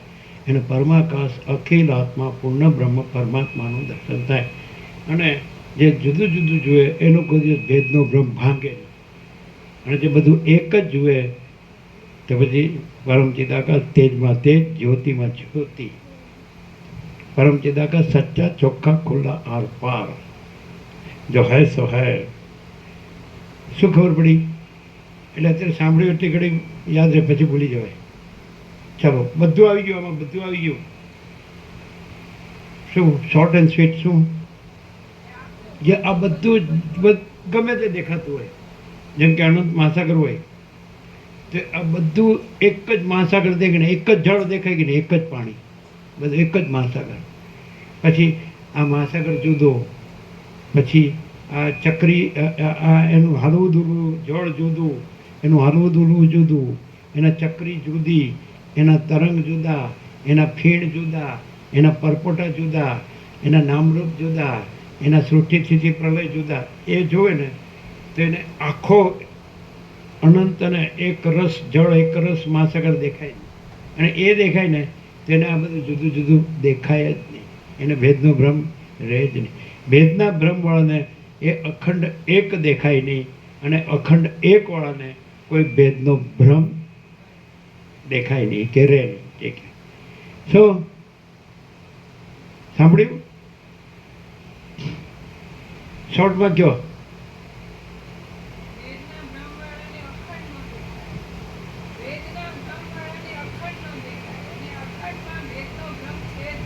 છે જ નહીં, છે જ નહીં. સમજે?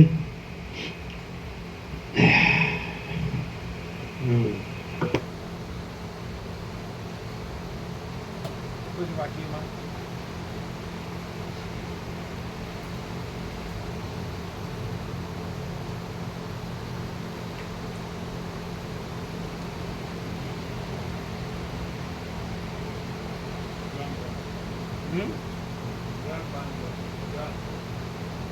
ત્રણ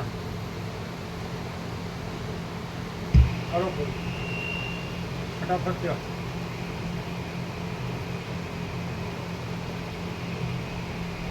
કોઈ વખત જેમ સૂર્યનો પ્રકાશ અને છાયા સાથે જોવામાં આવે છે, તેમ કોઈ વખત અગ્નિ તથા સોમ એ બંને પણ સાથે જોવામાં આવે છે. અને કોઈ વખત જેમ દિવસ પછી રાત્રિ અને રાત્રિ પછી દિવસ હોય છે, તેમ એ બે એકબીજા સાથે જોવામાં આવે છે. એ બંનેનો કાર્યકારણ ભાવ પણ એક સત્તારૂપ પરિણામથી અને બીજા વિનાશ પરિણામથી એમ બે પ્રકારથી થયેલો કહી શકાય છે. અંકુરમાંથી જેમ બીજ ઉત્પન્ન થાય તેમ કાર્યદશામાં કારણની સત્તા કાયમ રહી એકમાંથી જે બીજની ઉત્પત્તિ થાય તેને સત્તારૂપ પરિણામથી થયેલો કાર્યકારણ ભાવ કહે છે. દિવસમાં જેમ રાત્રિ થાય તેમ કાર્યદશામાં કારણની સત્તા નહીં રહેતા એકનો નાશ થઈ બીજાની જે ઉત્પત્તિ થાય તે વિનાશ પરિણામથી થયેલો કાર્યકારણ ભાવ કહેવાય છે. માટીમાંથી જે ક્રમે ઘડો ઉત્પન્ન થાય છે તે સ્થિતિ સત્તારૂપ પરિણામની છે. અને સત્તારૂપ પરિણામમાં પ્રત્યક્ષ પ્રમાણ સિવાય બીજા કશા પ્રમાણની જરૂર રહેતી નથી. દિવસમાંથી જે ક્રમે રાત્રિ ઉત્પન્ન થાય છે તે સ્થિતિ વિનાશ પરિણામની છે. અને તેમાં એક વસ્તુમાં રાત્રિમાં રહેલો દિવસનો અભાવ જ મુખ્ય પ્રમાણરૂપ છે. માટી જળ છે એટલે તેને ચેતન ધર્મ નહીં હોવાથી ઘડો બનાવવાની ઈચ્છા થતી નથી, તેમજ રાત્રિને દિવસ બનાવતો નથી, કારણ કે પ્રકાશ દૂર થતાં જ દિવસ ચાલ્યો જાય છે. તે દિવસ રાત્રિને કેમ જ બનાવી શકે? માટે કાર્યકારણ ભાવ વિના સગળું આપોઆપ ઉત્પન્ન થાય છે. એટલે પહેલાં કહેલા સત્તા પરિણામ કે વિનાશ પરિણામથી થયેલો કાર્યકારણ ભાવ સંભવતો નથી. આવી રીતે સ્વભાવવાદીઓ કાર્યકારણ ભાવનું ખંડન કરે છે.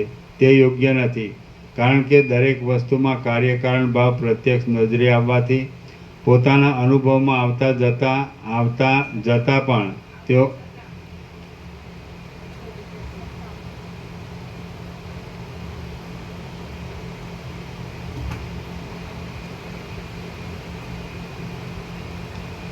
કારણ કે દરેક વસ્તુમાં કાર્યકારણ ભાવ પ્રત્યક્ષ નજરે આવવાથી પોતાના અનુભવમાં આવતા છતાં પણ તેઓ પોતાના મુખથી એક સામાન્ય માણસ હોય અને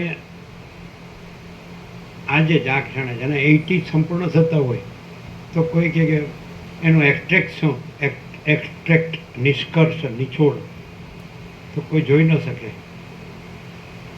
પહેલેથી તે આજ સુધી 80 કમ્પ્લીટ એટલે સંપૂર્ણ. તેનો એક્સ્ટ્રેક્ટ શું? નિષ્કર્ષ નિચોડ તો એ તો એકદમ અત્યંત સૂક્ષ્મ સંપૂર્ણ શુદ્ધ અવલોકન જ્ઞાનથી જ જોઈ શકે. અત્યંત સૂક્ષ્મ સંપૂર્ણ શુદ્ધ અવલોકન જ્ઞાનથી કે 80 સંપૂર્ણ આજે છે ના ક્ષણે. તો એનો એક્સ્ટ્રેક્ટ EXTRACT નિષ્કર્ષ નિચોડ રસ જ્યુસ શું તો ન કહી શકાય.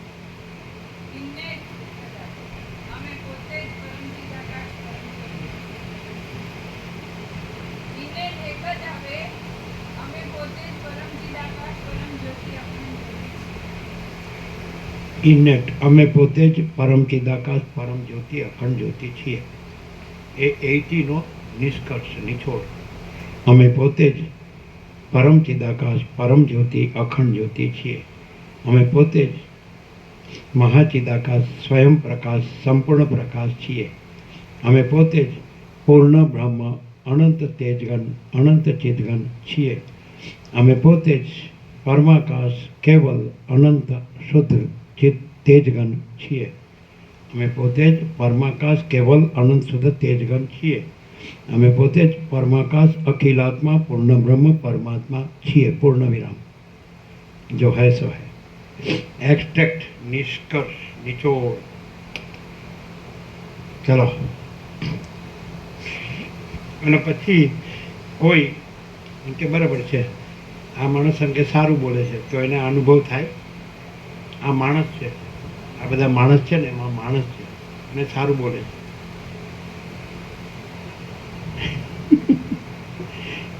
તો થાય ને કોને થાય?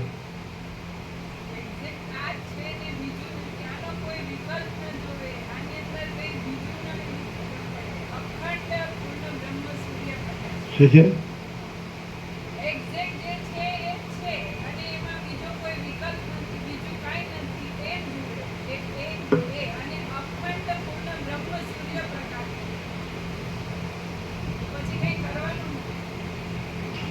અને એમ જોયું કે હા બરાબર, આ તો આ માણસ સારું બોલે છે.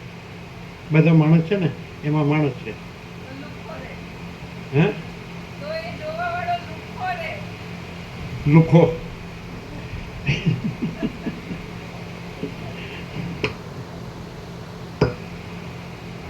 એટલે જેની ભ્રાંત દ્રષ્ટિ છે એને આ ન દેખાય, સમજાય? અને જેની અનંત શુદ્ધ ચિદાકાશ દ્રષ્ટિ છે એને દેખાય. એનું કેવળપણું છે એ અનંત શુદ્ધ ચિદાકાશનું. એ દ્રષ્ટિ હોય તો દેખાય કે આ માણસ નથી, પણ આ પરમ ચિદાકાશ, પરમ જ્યોતિ, અખંડ જ્યોતિ છે. અને જેને એમ હોય કે હું આ છું પોતે પોતાને, તોય ન દેખાય. એને એમ હોય કે હું કાંઈ નથી એમાં, અને એ જ છે, એ જ આ છે, તો એને દેખાય. હું આ છું અને હું આ માનું છું, હું આવો છું, તો એને ન દેખાય. હું બધું જાણું છું તો એને ન દેખાય. હું છું તો એને ન દેખાય. હું નથી અને એ જ છે અને એ જ આ છે તો દેખાય. આ હુંથી જોઉં છું એ નથી, કારણ કે હું જ નથી. એટલે હુંથી જોવું એ જ નથી. એટલે જે હું ખોટું છે એ હુંથી જોઉં એટલે એને ખોટું હું દેખાય. અહીંયા પણ ખોટું દેખાય, પણ એ ખોટું હું ન હોય. અને જે છે એ જ છે અને એ જ આ છે. આ દેખાય છે, ખોટા હુંથી દેખાય છે એ નથી. અને આ પોતે જે છે એ કાંઈ ખોટા હુંથી જે ખોટું દેખાય છે એ ખોટો આરોપ છે, એ આ નથી. એ એના ખોટા હુંનો ભ્રાંત દ્રષ્ટિનો આરોપ છે કે એનું ખોટું હું જ કાંઈ નથી અને એની ભ્રાંત દ્રષ્ટિ જ કાંઈ નથી. એટલે એના ખોટા હુંથી ને ભ્રાંત દ્રષ્ટિથી એ જે જોવે છે એ આ નથી. પણ અંદર પોતે જે છે પરમ ચિદાકાશ, પરમ જ્યોતિ, અખંડ જ્યોતિ, એ આ છે. અંદર પોતે જે છે, સ્વયં જે છે એ પોતે છે. કોઈ ભ્રાંત દ્રષ્ટિના હુંનો જે ખોટા આરોપથી જે દેખાય કે આ એક માણસ છે, સામાન્ય માણસ, તો એની ભ્રાંત દ્રષ્ટિ અને એના ખોટા હુંનો એ આરોપ છે. એ એના ખોટા હુંમાં છે, એની ભ્રાંત દ્રષ્ટિમાં છે. એ અહીં નથી. અહીં તો અંદર પોતે જે છે, સ્વયં પ્રકાશ પોતે જે છે, સમજ્યા કે નહીં? તો એ પરમ ચિદાકાશ, પરમ જ્યોતિ, અખંડ જ્યોતિ છે. હવે સવાલ દઈશું, બરાબર? પ્રસાદ આપી દો.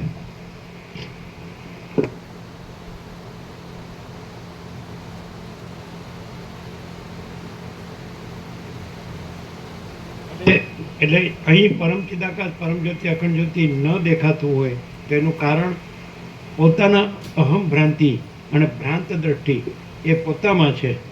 એ અહીં નથી. અહીં તો એ છે એ આ નથી, આ છે એ નથી. એટલે એની દેહાધ્યાસ ભ્રાંતિ અને એની ભ્રાંત દ્રષ્ટિ એમાં એની ભ્રાંતિમાં જે છે એ આ નથી. આ પોતે અંદર જે છે એ આ છે. ખ્યાલ આવે? કે નહીં? મને દેખાય છે ને એ તો તારી ભ્રાંતિને, જે કાંઈ નથી એવા અહમને, કાંઈ નથી એવી ભ્રાંતિ, દેહાધ્યાસને, તો એ કાંઈ નથી. એટલે એમાં દેખાય છે એ પણ કાંઈ નથી. અને આ તો પોતે અંદર જે છે, પોતાના પ્રકાશ સ્વરૂપે જે છે, સ્વયં પ્રકાશ સ્વરૂપે એ છે. કાંઈ સામેનાની ભ્રાંત દ્રષ્ટિ કે દેહાધ્યાસ, દેહાભિમાન, અભિનિવેશ અભિમાન, એ ભ્રાંતિ એની છે, એમાં છે. એ અહીં નથી. અહીં તો અંદર પોતે જે છે એ છે પરમ ચિદાકાશ, પરમ જ્યોતિ, અખંડ જ્યોતિ. પૂર્ણ વિરામ.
કેવો પ્રકાશ છે.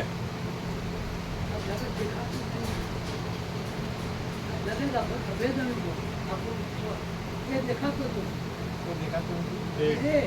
દેહ દેખાતું દેહ પ્રકાશ જ છે.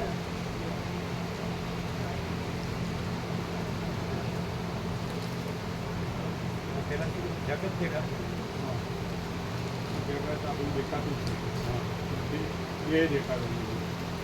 દ્રશ્ય નથી દેખાતું. દ્રશ્ય નથી. દ્રશ્ય નથી દેખાતું. હા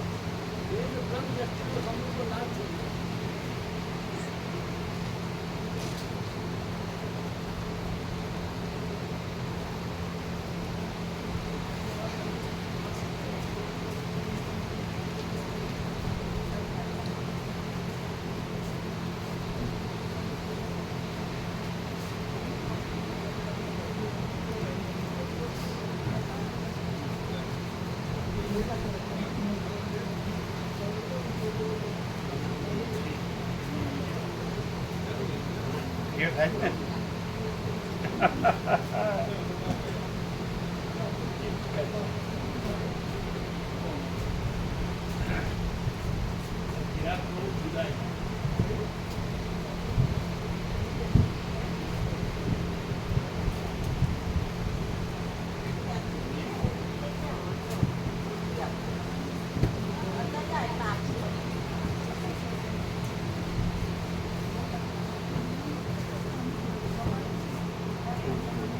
ક્લિયર છે ને. ક્લિયર એક જ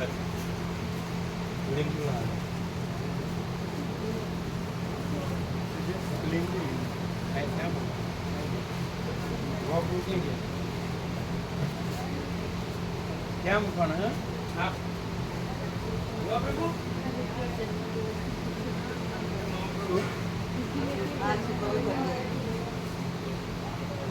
હું મોટેથી બોલું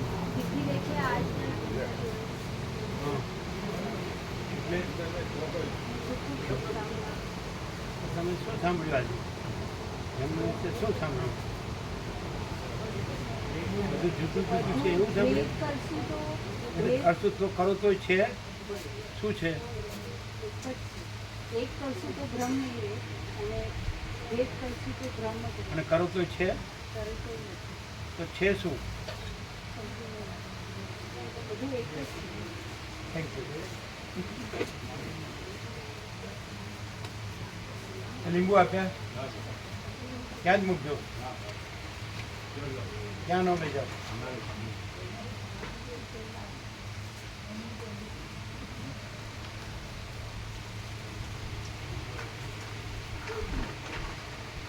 અને બધું એક જ છે એને પ્રશ્નો હોય અને બધું જુદું જુદું જુએ એના પ્રશ્નનો અંત આવે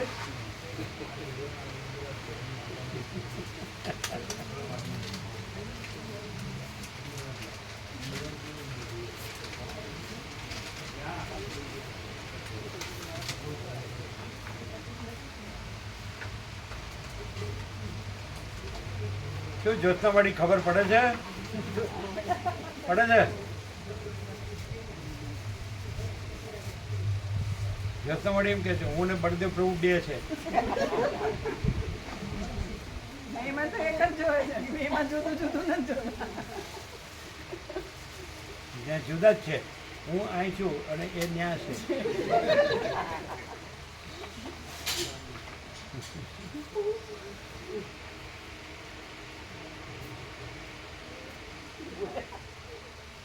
એટલે આ બધું જે અત્યાર સુધી બધી ગુરુ કથાકાર ઉપદેશકો ને એમાં બધું જે કર્મ ઉપાસના જ્ઞાન ધ્યાન એ બધું સાચું હા તો એ બધું એ કરવાનું ને પછી આ બોલવાનું એ સાચું જેને આવું અનુભવાય તો એ બીજું કરે અને બીજો રહે પોતે જ ન રહે જુદો પછી બીજું તો એનું રહે અને બીજું રહે તો પોતે જુદો રહ્યો છે એટલે શાંતિ નથી અને જો બધું એક જ છે તો પરમ શાંતિ છે એને સીધું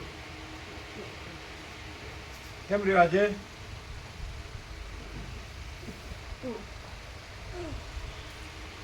પેલા આવ્યા હતા તમારે એમના ગામથી પેલા આવ્યા હતા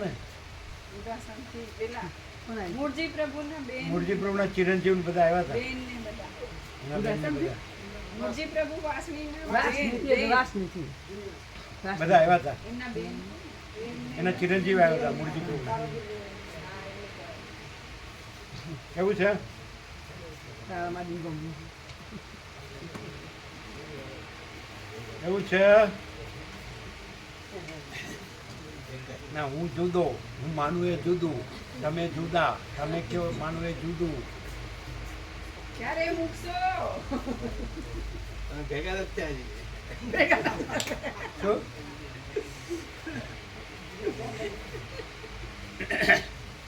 એમ કે અમે બે હતા એમાં એક ઓછું થયું. આમ પાર જ ન આવે ભાઈ, સીધે સીધું જોઈ લો.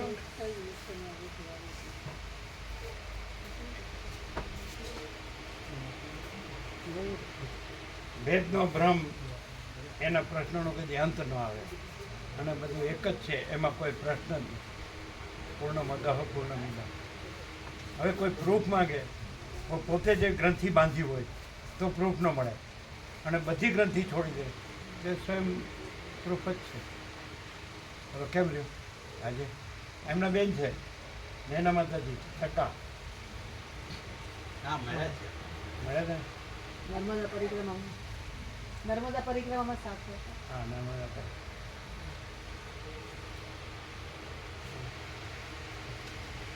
ઇન્ટરિયર ડેકોરેટર સમજાય? વસીટ પર ઇન્ટરિયર ડેકોરેટર જ છે. સમજાય? અને વસીટ છે ને ફૂટી કોડી લીધા વગર ઇન્ટરિયર ડેકોરેશન કરી દે. સમજાય? અને ગમે એમ કરીને કે અહીંયા આમ કરવાનું. કેવું છે? આખો અનંત એક જ મહાચૈતન્ય પ્રકાશ છે. હા, આખો અનંત એક જ મહાચૈતન્ય પ્રકાશ છે. જાણે સત્રાક્ષર કહી દીધું. સ્વયં માચેદાકાશ આખું એકલું પ્રકાશ છે. એ બાબા પ્રભુના બે પેટર્ન છે. સ્વયં માચેદાકાશ આખો એકલું પ્રકાશ છે. આખો અનંત એક જ ચૈતન્ય પ્રકાશ છે. અને ત્રીજું અનંત ચૈતન્ય પ્રકાશ, અનંત ચૈતન્ય શાંતિ. એ ત્રણ એના પેટર્ન છે. અને પેલું મહાચિદાકાશ મહાઆનંદ મહાશાંતિ ત્યાં લખાયું હતું ગાંધીનગર. હા, ત્યાં મહાચિદાકાશ મહાચિદાકાશ પરમ આનંદ, પરમ આનંદ, પરમ શાંતિ એવું લખાયું. 8 number, sector number 8, Gandhinagar.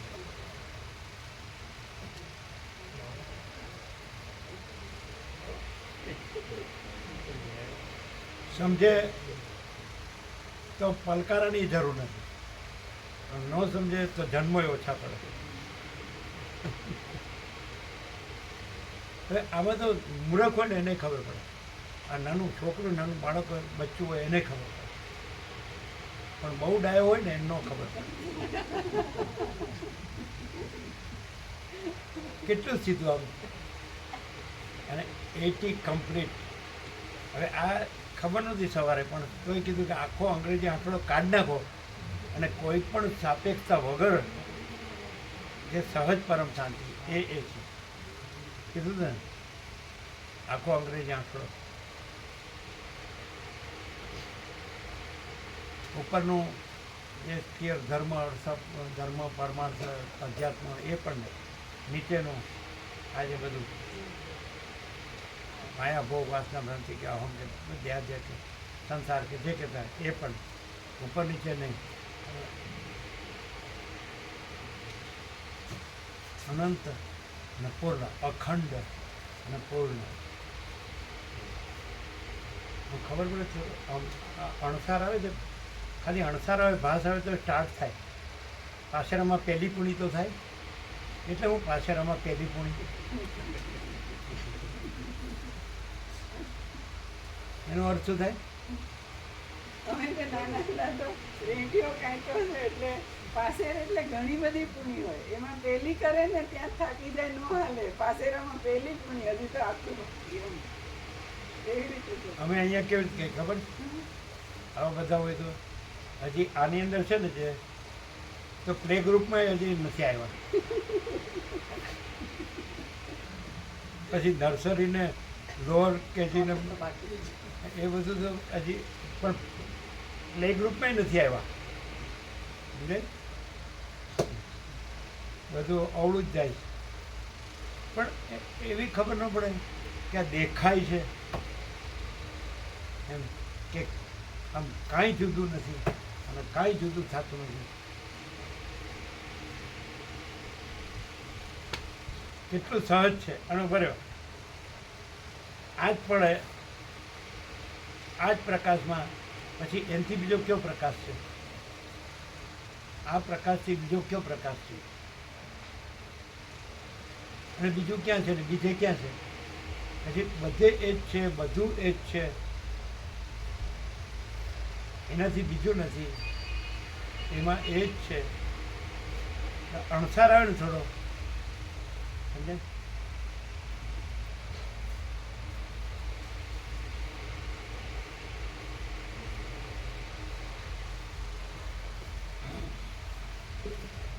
Clear થાય છે એમ કેવું? આખો અનંત એક જ મહાચૈતન્ય, આખો અનંત એક જ મહાચૈતન્ય પ્રકાશ છે. એમાં આ એવો કોઈ બીજો નથી. ઘરે કહેતા નહીં.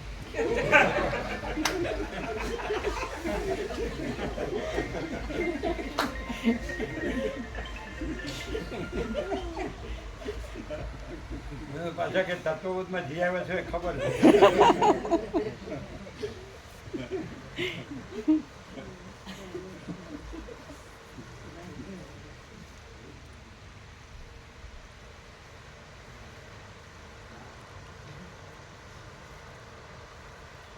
આમ ખબર પડે છે થોડી થોડી પડે છે, ટ્યુબલાઇટ થાય છે.